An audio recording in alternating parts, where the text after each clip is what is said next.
La rentrée scolaire est une source d'anxiété, bien évidemment, pour les parents et les enfants.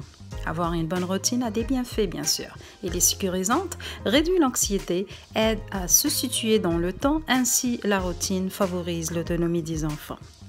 Donc l'objectif, c'est soulager le quotidien des parents et par conséquent diminuer les crises et éviter le chaos. Donc voilà, aujourd'hui, j'ai 10 conseils pour un retour réussi à l'école. Je m'appelle Soumia Darey, je suis technicienne en éducation spécialisée et ma mission, c'est de vous aider à trouver des astuces et des idées pour faciliter l'adaptation au quotidien. Donc 10 conseils pour un retour réussi à l'école. Oui, ça se planifie.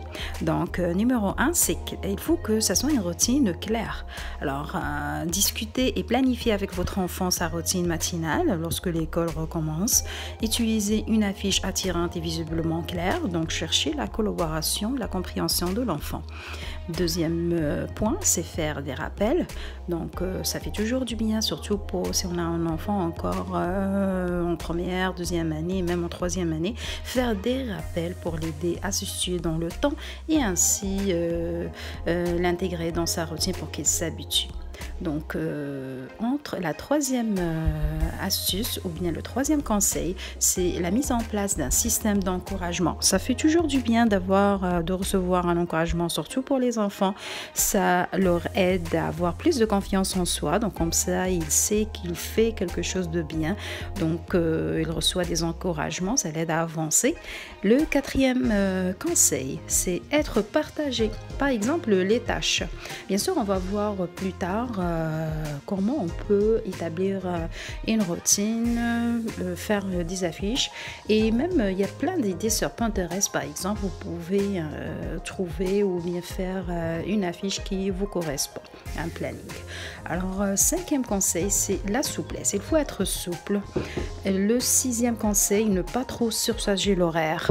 Le septième conseil, réserver un moment de détente chaque jour, le repos. Huitième conseil, c'est casser la routine. Par exemple, les jours fériés, les congés. Donc, allez mollo, vas-y doucement avec l'enfant. Comme ça, on casse la routine et chercher le maximum d'énergie et de motivation pour la reprise. Donc, le neuvième conseil, c'est faire le tri des articles avant de commencer les achats. Pour éviter d'acheter quelque chose qu'on a déjà. Alors, dixième conseil, c'est créer un dossier ou une boîte pour y conserver tous les documents importants concernant l'école de votre enfant. Merci pour votre écoute. Espérons qu'il vous aidera à soulager votre quotidien. N'hésitez pas à abonner pour recevoir très bientôt des nouveautés. Merci et à bientôt.